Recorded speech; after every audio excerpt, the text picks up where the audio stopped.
Ahora explicaremos las diferentes técnicas que existen dentro del muestreo aleatorio o probabilístico. Muestreo aleatorio simple. Esta técnica se usa cuando todos los elementos que conforman la población se conocen y se identifican de manera clara y precisa. Requiere la elaboración de una lista enumerativa de dichos elementos.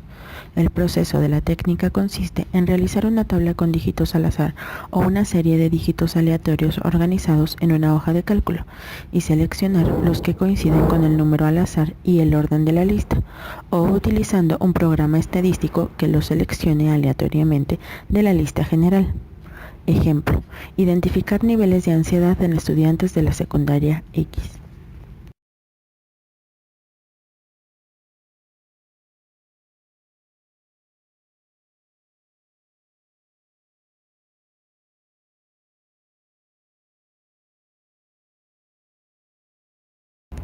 Muestreo aleatorio estratificado. Esta técnica se usa para dividir a la población en grupos homogéneos y estos se denominan estratos, ya que el fundamento conceptual supone de la existencia de estratos en la población, que aunque son diferentes tienen características similares entre sí. La estratificación puede realizarse de acuerdo con tantas variables siempre que sean pertinentes y tantas veces como sea posible. Es recomendable su uso cuando la población ya está dividida en grupos, ya que permite la comparación de los estratos formados. Hay dos reglas para la selección aleatoria. Se puede elegir cualquiera de ellas. La primera es en la que de cada estrato se extrae un número específico de elementos y este corresponde a la proporción de dicho estrato en la población.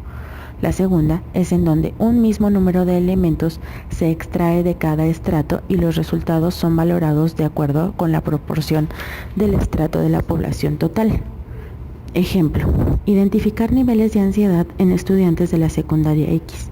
Establecer la relación entre la ansiedad y la variable del nivel socioeconómico.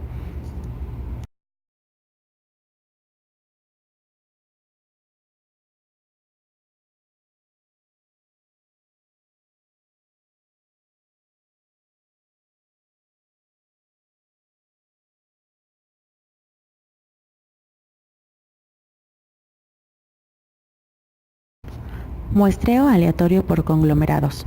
Cuando no es posible obtener una lista de todos los elementos de la población, se utiliza esta técnica. Es adecuada cuando la población es muy grande y dispersa.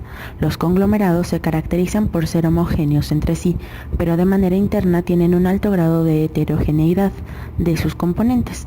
El proceso divide a la población en grupos o racimos para luego hacer la selección aleatoria, ya que se considera que cada conglomerado es representativo de la población. Cuando los conglomerados tienen unidades desiguales, se puede usar el muestreo probabilístico proporcional al tamaño, para que la probabilidad de selección sea igual a la proporción de unidades. Ejemplo: identificación del personal de salud que sufre síndrome de burnout dentro del Hospital 20 de Noviembre. Para la selección de la muestra, las unidades muestrales de conglomerados son médicos, enfermería y auxiliares médicos.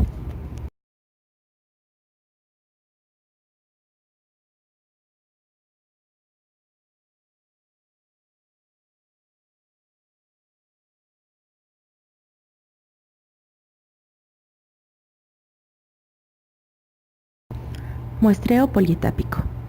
El procedimiento de este tipo de muestreo se realiza por etapas. Se debe tener una muestra de unidades primarias más generales e ir tomando submuestras de unidades secundarias sucesivamente hasta llegar a las unidades más elementales. Es una modificación del muestreo de conglomerados, solo que una vez seleccionados los conglomerados aleatoriamente, se realiza la toma de submuestras dentro de cada conglomerado. Ejemplo: identificación del personal de salud que sufre síndrome de burnout dentro del Hospital 20 de Noviembre. A partir de la segunda etapa, se comienzan a tomar subdivisiones de los conglomerados por especialidad y posteriormente se hace una selección aleatoria en la tercera etapa.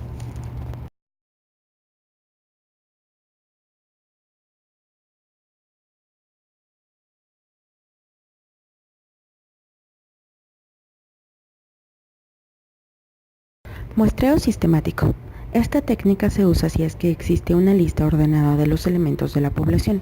Los elementos se seleccionan en un intervalo uniforme que se mide en relación al tiempo, espacio y orden. Se debe tomar cada elemento de la lista eligiendo el primer elemento de la muestra al azar. El valor de K se calcula por medio del cociente entre el tamaño de la población y el tamaño de la muestra.